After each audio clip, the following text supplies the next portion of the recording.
Okay, now we are into the top 10. Yeah, I'm just going to make this the one video. It's probably going to go on for ages. But first, this one, you know, compared to like the last few games you've seen, this game is probably objectively worse than them. But I gotta pull the nostalgia card here and how powerful that is and say that I would still rather play this more than them, and that's sucks, but it's true. Yoshi's Story. Almost, I guess this is sort of a polarizing game. You know, I hear a lot of people that don't like it, although I imagine the people that don't like it are more disappointed about it being a follow-up to Yoshi's Island, which of course everybody fucking loves. But I'd rather play this than Yoshi's Island. It's the power of nostalgia, you know? I just remember playing, this was like one of the very first games I played on the N64. I think it was maybe the first game my brother got for the N64. This and like some other ones, and yeah, it was just like, I just had a lot of fun with it. And I remember being a bit upset at the time when I first played it that it wasn't in full 3D, but I kind of like grew to not let that bother me as much and just like played the nice cute 2D Yoshi-ness. So yeah, Yoshi's Story, number 10. Right. Number 9, right, number 9 is this. Mario Kart 64. I talked about in like my Wii video and all that Mario Kart is a series that's always sort of been there for me. But I've never, you know, because I think for most Nintendo fans, you know, you just like, a Mario Kart game comes out, you buy it, you play it for a bit, and that's that, you know, and so as a result, most Mario Kart games never become like special to me. But the ones that were special were Super Mario Kart, Super Nintendo, and this one. Just based on the amount of hours I like poured into it and like played with friends and my brother. It's, you know, these are some very irreplaceable memories, Mario Kart 64, which is funny because the game itself is actually seen as one of the weaker entries. I'm not sure if I agree with that, but I can see where people are sort of coming from. But you can't argue with how well this game did, and I can't argue with how much fun I had. But I kind of want to like bring up another game here now. This isn't my 9th favourite game on the N64, but it is a racing game, and it is a game that I just popped in not too long ago, along with Blast Corps, and really dug, and if I put a bit more time into it, it could potentially be a favourite of mine. That's F-Zero X. Now, I've never really, I own all the F-Zero games, okay, but I've never really properly sat down to give F-Zero a proper chance, you know. In fact, I've always meant to give F-Zero GX on the GameCube a proper chance. People love that game, and I feel like it would be something that I would really get into as well. But yeah, I popped this in, and I was just like really impressed with like how perfect the controls were and how like good the performance was. It was 60 frames per second with 30 other racers on the track. That's pretty damn impressive for the N64. So yeah, I really want to sit down and give this one more of a try. I don't think there's too much in the way of single player content, which kind of sucks, based on what I saw anyway. But yeah, I really need to play it a bit more. So I'm sort of tying these, I guess. This one based on nostalgia, this one sort of based on potential, but it's the racing game. So yeah, there we go. That's number 9. Right, number 8. Very big favourite of mine, this one. I talk about Bomberman a fair bit, like when it comes to like favourite games and all that. It's a series that's always like been there and I've always really enjoyed, but I don't know, I guess it's not like burst into like my favourites of all time sort of category, you know? But if there was a game that ever did that, because this is my favourite Bomberman game, and it's weird because it's not even a traditional one, Bomberman Hero. This is basically just like a sort of 3D platformer, not really in the vein of like Mario 64. It was more like you know, linear levels and stuff with little collectibles along the way, and yeah, I just thought it was so much fun. Like I loved getting like the little power-ups for certain levels, like even the underwater ones. I sort of like those, and like just like the classic Bombermans, you could get power-ups that would like widen your blast radius and increase the number of bombs you could throw out at one time. One of my things I always remember is when you threw a bomb and then you threw another bomb right after it, the blast from the previous bomb would set off the bomb you just threw, and you could keep throwing bombs until the blast made your way back to you and would actually hurt Bomberman. I don't know, I just thought that was cool at the time, so yeah. Bomberman Hero, big favourite. Number 8. And number 7, I'm actually sorry to say how... Is this number 7? Yes, it is. I'm honestly sorry to say how low this is, okay? A lot of people are probably going to be upset with this. It's not even in the top 5, but... no, it's number 7, yeah, so it's not in the top 5. Super Mario 64. I love this game. I really love this game, and I don't really have any reason to put it down to this point, because a lot of people are going to like say there's number 2 or 3, or even 1 on their list, but I just like these games more than this. That's really all there is to it. But I'm not even going to like bother explaining why it's on the list, because everybody's fucking played this one. So yeah, Super Mario 64, number 7. Please don't hate me for having it this low. So what's above Mario 64? Well, right above it is... actually, hold on. The next 2 are actually 3D platformers that I think were better than Mario 64. Controversial, but number 6 is... Conkers Bad Fur. Oh shit, oh shit.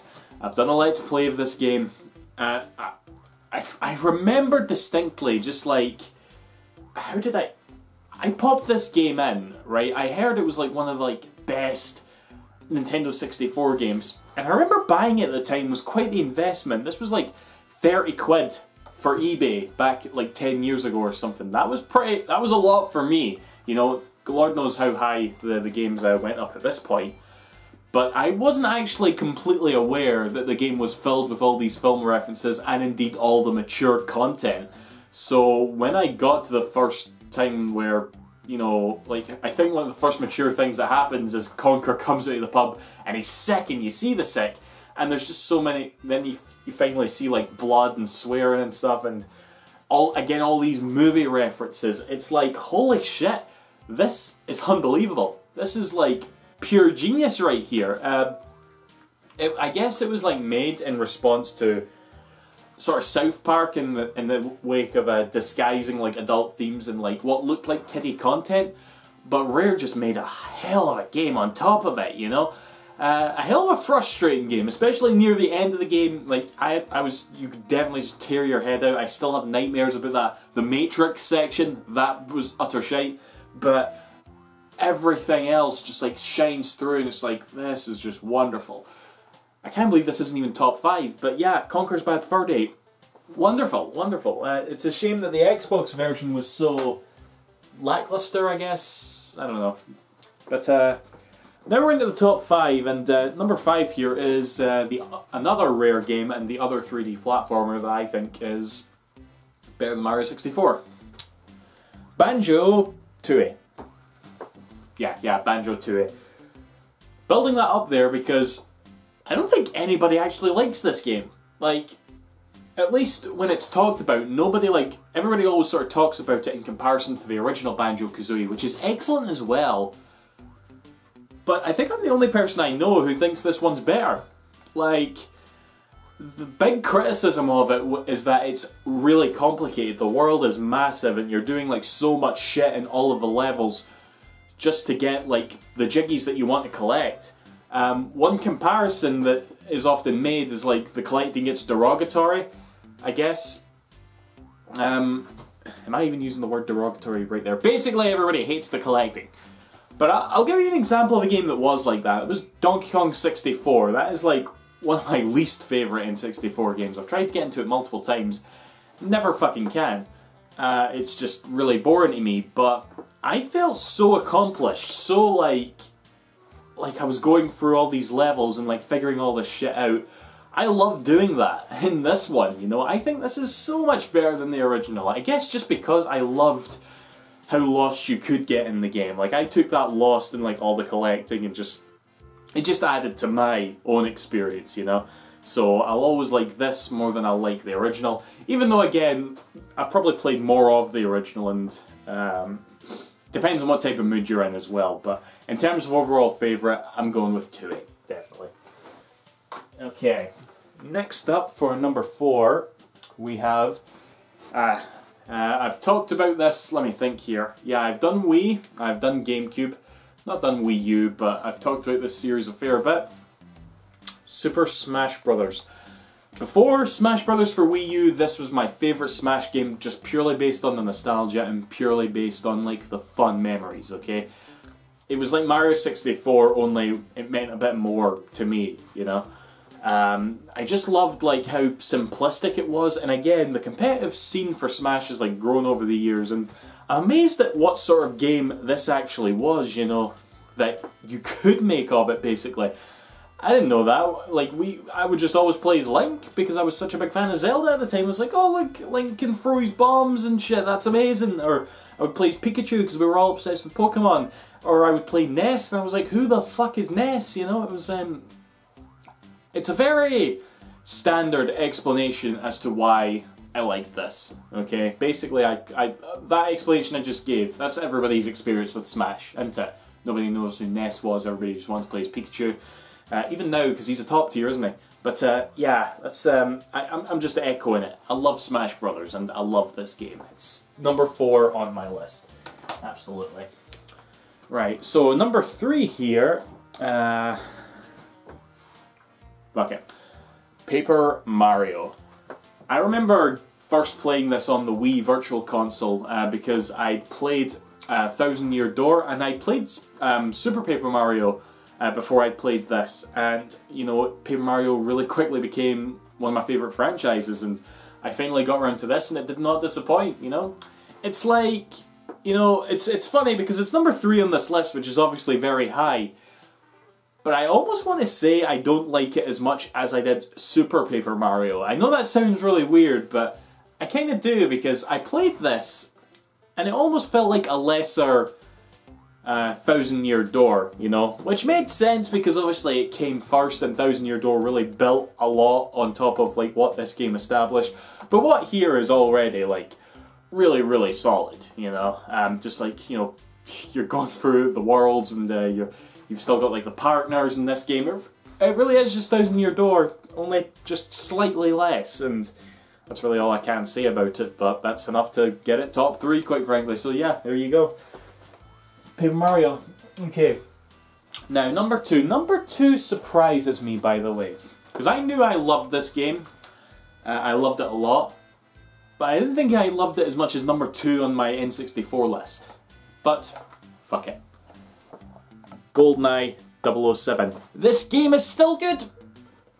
I hate, okay, this is the game that really, like, winds me up about this. I hate, like, what even was it? Like, I remember watching, like, what was it? I think it was Game Grumps or something, and they, like, tore into this game. It was back when JonTron was still there, because, in fact, yeah, I remember it was JonTron made a video about, like, overrated games. I don't know why I'm suddenly talking about this. That's just the most famous example I can think of. But everybody loves to bitch about this game being shit because it's old. Okay, that really is the only excuse. It's like, oh my god, first-person shooters have come so far. Why are you still playing GoldenEye? It's like, because it's fucking good, okay? It was good back then. It's still fun today. I promise you I could pop this in and have as much fun as I did back in 1990 whatever, okay? I'm sorry, it's just one of those things that really irks me. It's a big gaming pet peeve, if you will, when people talk about games aging and like basically saying, oh, this game sucks because it's old, okay? And I spent the whole time talking about this, just ranting about that, but yeah, everything you can think of that people say about GoldenEye I pretty much agree with. Can I say one thing though? I have never played the additional 2 levels that like came with the game. You know, like on the level select screen you had the 20 squares, but the whole game was just like the first 18 levels, and there was 2 levels that you had to unlock. Never actually played those. That's quite worrying when I think about it, because I really want to one day. Maybe I will now, who knows. But anyway, GoldenEye is number 2, and number 1 is fucking predictable. Sometimes I like to be predictable, sometimes I don't like to be predictable. Yeah, this is number 1. Shall I tell the stories? Fuck it, let's tell the stories. I first laid eyes on this game. I knew what Zelda was, you know, I played Link to the Past. Didn't like really fall in love with it at the time, but when I laid eyes on this game I was like, I want to play this. I want to play this bad. And this is the copy that was owned by like a friend of mine from primary school, and I remember like always borrowing it off him, and I would like lend him my copy of Goldeneye, you know. Tough choice, but I had to make it.